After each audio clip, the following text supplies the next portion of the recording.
ಸ್ವಲ್ಪ ಹುಷಾರಾಗಿರಿ. ಬಹಳ ದೊಡ್ಡ ಮಟ್ಟದಲ್ಲಿ ಈ ಜಾಲ ನಡೀತಾ ಇದೆ. ಇದನ್ನು ಸಿಗಾಕೊಂಡು ಸಾಕಷ್ಟು ಜನ ಒದ್ದಾಡ್ತಾ ಇದ್ದಾರೆ. ಇನ್ನೊಂದು ಸಲ ಕಾಲ್ ಬಂದರೆ ನೀನು ಎಲ್ಲಿರ್ತೀಯ ಅಂತ ನಿನಗೆ ಗೊತ್ತಿರಲ್ಲ ಅಂತ ನಾನು ಅವನಿಗಂದೆ. ಅಬ್ರಪ್ಟಾಗಿ ಕಾಲ್ ಕಟ್ ಆಯಿತು, ಫಿನಿಶ್, ಆ ಕೇಸ್ ಕ್ಲೋಸ್. ನಾನು ಅಂದೆ, ಚುತ್ಯ ಮಾಡಬೇಡ ನನ್ನ, ಇಡೋ ಫೋನು ಅಂತೇಳಿ ಇಟ್ಟೆ. ಕೆಟ್ಟದಾಗ ಬೈದು ಫೋನ್ ಇಡಿ ಅಷ್ಟೇ. ಕಷ್ಟಪಟ್ಟು ತಗೊಂಡಿರೋ ಚಿನ್ನನ ಕಡಿಮೆ ಬೆಲೆಗೆ ಮಾರೋಕ್ಕಾಗತ್ತಾ? ಒಳ್ಳೆ ಬೆಲೆ ಸಿಗೋ ಕಡೆ ಮಾರ್ಬೇಕು. ಇಷ್ಟು ಕಡಿಮೆ ಚಿನ್ನಕ್ಕೆ ಅಧಿಕ ಬೆಲೆ ಕೊಡೋದು ಅಭಯ ಗೋಲ್ಡ್ ಬಯರ್ಸ್ ಮಾತ್ರ. ನಮಸ್ಕಾರ, ಸ್ಪೀಡ್ ಪ್ಲಸ್ ಕರ್ನಾಟಕದ ವಿಶೇಷ ಕಾರ್ಯಕ್ರಮಕ್ಕೆ ಸ್ವಾಗತ.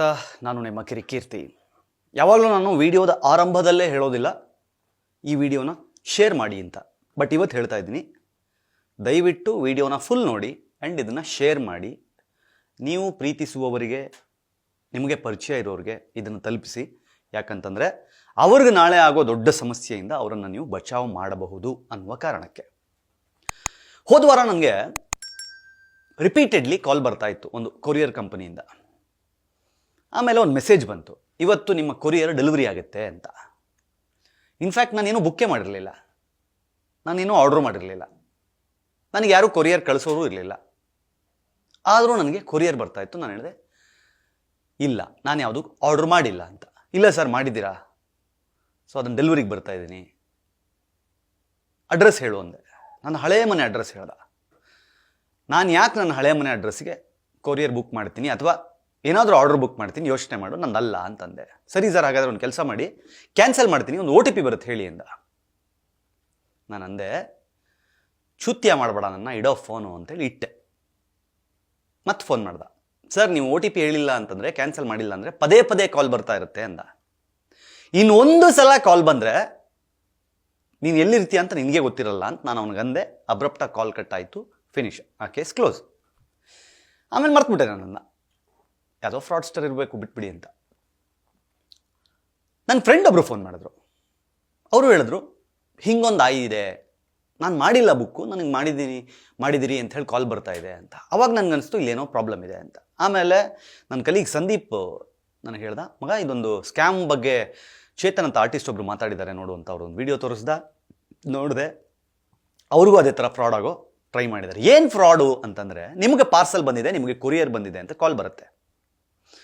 ನೀವು ಅದನ್ನು ಕ್ರಾಸ್ ಚೆಕ್ ಮಾಡ್ದೇನೆ, ಇಲ್ದೇನೆ, ಏನೂ ಗೊತ್ತಿಲ್ಲದೇನೆ, ಹೌದಾ ಆಯಿತು ಬನ್ನಿ ಅಂತ ಹೇಳಿ OTPಯನ್ನು ಕೊಟ್ಟರೆ, ಅಥವಾ ಮನೆಗೆ ಬಂದು ಪಾರ್ಸಲ್ನ ನೀವು ರಿಸೀವ್ ಮಾಡಿದ ಮೇಲೆ ಒಂದು 10 ನಿಮಿಷಕ್ಕೆ ಇನ್ನೊಂದಿಷ್ಟು ಜನ ಬರ್ತಾರೆ ನಿಮ್ಮ ಮನೆಯೊಳಗೆ.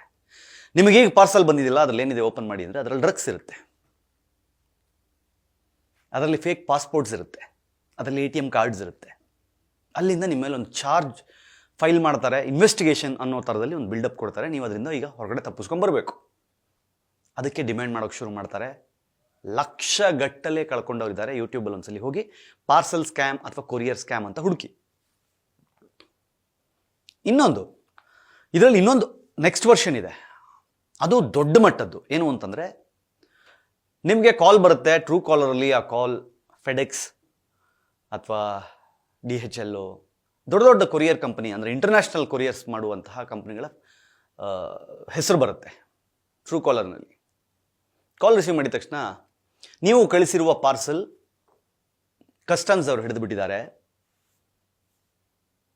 ನಾರ್ಕೋಟಿಕ್ಸ್ನವ್ರು ಹಿಡಿದು ಬಿಟ್ಟಿದ್ದಾರೆ, ನಿಮ್ಮ ಮೇಲೆ ಇವಾಗ ಕೇಸ್ ಫೈಲ್ ಆಗುತ್ತೆ. ಅದರಲ್ಲಿ 25-30 ಫೇಕ್ ಪಾಸ್ಪೋರ್ಟ್ಸ್ ಇದೆ, ATM ಕಾರ್ಡ್ಸ್ ಒಂದು 50 ಇದೆ, ಹಾಗೆ ಡ್ರಗ್ಸ್ ಸಿಕ್ಕಿದೆ 150 ಗ್ರಾಮ್. ನೀವು ಇದನ್ನು ಎಲ್ಲಿಗೆ ಪಾರ್ಸಲ್ ಮಾಡ್ತಾ ಇದ್ರಿ? ಇಲ್ಲಿಂದ ಥೈಲ್ಯಾಂಡಿಗೆ ಬುಕ್ ಮಾಡಿದ್ರಿ. ಅವನು ಹೇಳ್ತಾನೆ, ಅಯ್ಯಯ್ಯೋ ನಾನು ಮಾಡೇ ಇಲ್ಲ. ನೀವು ಮಾಡಿಲ್ಲ ಅಂತ ನೀವು ಹೇಳ್ತಾ ಇದ್ದೀರಾ, ಬಟ್ ನಿಮ್ಮ ಆಧಾರದ ಮೇಲೇ ಇದು ರಿಜಿಸ್ಟರ್ ಆಗಿದೆ, ನೀವು ವೆರಿಫೈ ಮಾಡಿದಿರಿ, ನಿಮ್ಮ ಫೋನ್ ನಂಬರ್ ಇದೇನಾ ಅಂತ ಅಂದ್ಬಿಟ್ಟು ಮತ್ತೊಂದ್ಸಲಿ ಕ್ರಾಸ್ ಚೆಕ್ ಮಾಡಿಸಿ, ಅದೇ ಯಾವ ನಂಬರ್ಗೆ ಮಾಡಿರ್ತಾರೋ ಅದೇ ನಂಬರ್ನ ಮತ್ತೆ ಹೇಳಿ. ನಿಮಗೆ ಭಯ ಸ್ಟಾರ್ಟ್ ಆಗುತ್ತೆ. ಅವಾಗ ಹೇಳ್ತಾರೆ, ನಾರ್ಕೋಟಿಕ್ಸ್ ಆಫೀಸರ್ಸ್ ಅಥವಾ ಕಸ್ಟಮ್ಸ್ ಆಫೀಸರ್ ನಿಮ್ಮ ಜೊತೆ ಇನ್ವೆಸ್ಟಿಗೇಷನ್ಗೆ ಕಾಲಿಗೆ ಬರ್ತಾರೆ ಅಂತ ಹೇಳಿ ವಿಡಿಯೋ ಕಾಲ್ ಸ್ಟಾರ್ಟ್ ಆಗುತ್ತೆ. ವಿಡಿಯೋ ಕಾಲಲ್ಲಿ ಇನ್ವೆಸ್ಟಿಗೇಷನ್ ಥರ ಶುರು ಮಾಡ್ತಾರೆ.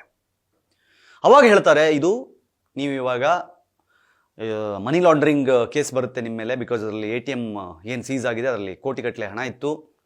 ಆಮೇಲೆ ಡ್ರಗ್ಸ್ ಹೋಗಿರೋದ್ರಿಂದ ನಾರ್ಕೋಟಿಕ್ಸ್ ಅಂಡರಲ್ಲಿ ಬರುತ್ತೆ, ನೀವು ಲೈಫ್ ಟೈಮ್ ಜೈಲಲ್ಲಿ ಇರಬೇಕಾಗುತ್ತೆ ಅಂತೆಲ್ಲ ಭಯ, ಪ್ಯಾನಿಕ್ ಮಾಡಿಸಿ ಲಾಸ್ಟ್ಗೆ ಒಬ್ಬ ಸೆಟಲ್ಮೆಂಟ್ಗೆ ಕಾಲ್ ಮಾಡ್ತಾನೆ. ನೀವು ನೋಡಿದ್ರೆ ಮುಗ್ಧರ ಥರ ಕಾಣ್ತಾ ಇದ್ದೀರಿ, ಏನೋ ಗೊತ್ತಿಲ್ಲದೆ ಯಾರೋ ನಿಮ್ಮ ಹೆಸರಲ್ಲಿ ಮಾಡಿರ್ಬೋದು, ಕೇಸ್ನ FIR ಕ್ಯಾನ್ಸಲ್ ಮಾಡೋಕ್ಕೆ ಇಷ್ಟಿಷ್ಟು ಆಗುತ್ತೆ ಅಂತ ಅಂದ್ಬಿಟ್ಟು ಲಿಟ್ರಲಿ ನಂಬಿಸಿ ಲಕ್ಷಗಟ್ಟಲೆ ಪೀಕ್ತಾರೆ.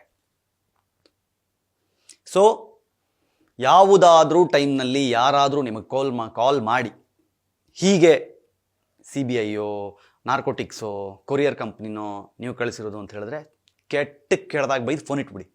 ಅದು ಅಬ್ರಟ್ ಕಟ್ಟಾದರೆ ಮುಗಿದೋಯ್ತು, ಕ್ಲೋಸರ್, ಮತ್ತೆ ಮಾಡಲ್ಲ, ಇವ್ನು ಯಾರೋ ಎಚ್ಚೆತ್ಕೊಂಡ್ಬಿಟ್ಟವನೆ ಅಂತ.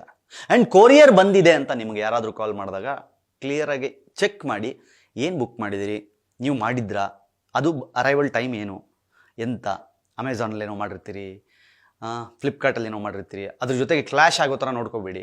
ಯಾವುದೋ ಕೊರಿಯರ್ ಬಂದಾಗ ಅಮೆಝಾನ್ದೇ ಇರ್ಬೋದು ಅಂತ ಓಕೆ ಅಂದ್ಬಿಡೋದು, OTP ಕೊಟ್ಬಿಡೋದು, ಮನೆಗೆ ಬನ್ನಿ ಅಂದ್ಬಿಡೋದು, ರಿಸೀವ್ ಮಾಡ್ಕೊಂಬಿಡೋದು. ಯಾಮಾರಬೇಡಿ, ಎಡವಟ್ ಮಾಡ್ಕೋತೀರಿ.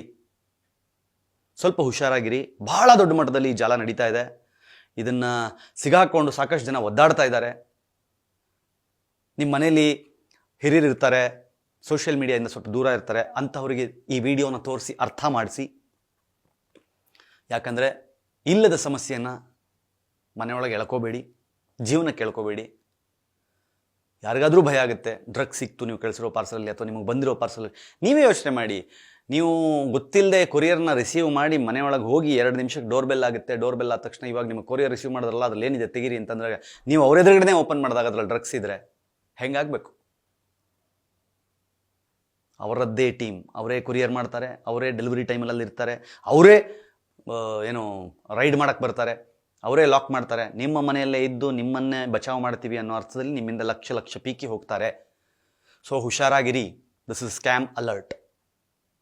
ದಯವಿಟ್ಟು ಹುಷಾರಾಗಿರಿ. ಮತ್ತೆ ಹೇಳ್ತಾ ಇದ್ದೀನಿ, ಇದನ್ನು ನೂರಾರು ಜನರಿಗೆ ತಲುಪಿಸಿ, ಅರ್ಥ ಮಾಡಿಸಿ. ಯಾವುದೇ ಕಾಲ್ ನಿಮಗೆ ಬಂದು ಕೊರಿಯರ್ ಬಂದಿದೆ ಅಥವಾ ಕೊರಿಯರ್ ಕಳಿಸಿದ್ದೀರಾ ಅಂತಂದರೆ ಕೆಟ್ಟದಾಗ ಬೈದು ಫೋನ್ ಇಡಿ ಅಷ್ಟೇ. ಪ್ಲೀಸ್ ಹುಷಾರಾಗಿರಿ. ನೋಡ್ತಾ ಇರಿ ಸ್ಪೀಡ್ ಪ್ಲಸ್ ಕರ್ನಾಟಕ. ಯಾಕಂದರೆ ಇದು ನಿಮ್ಮಿಂದ ನಿಮಗಾಗಿ ನಿಮಗೋಸ್ಕರ. ಮತ್ತೆ ಸಿಗ್ತೀನಿ. ನಮಸ್ಕಾರ. Speed plus Karnataka.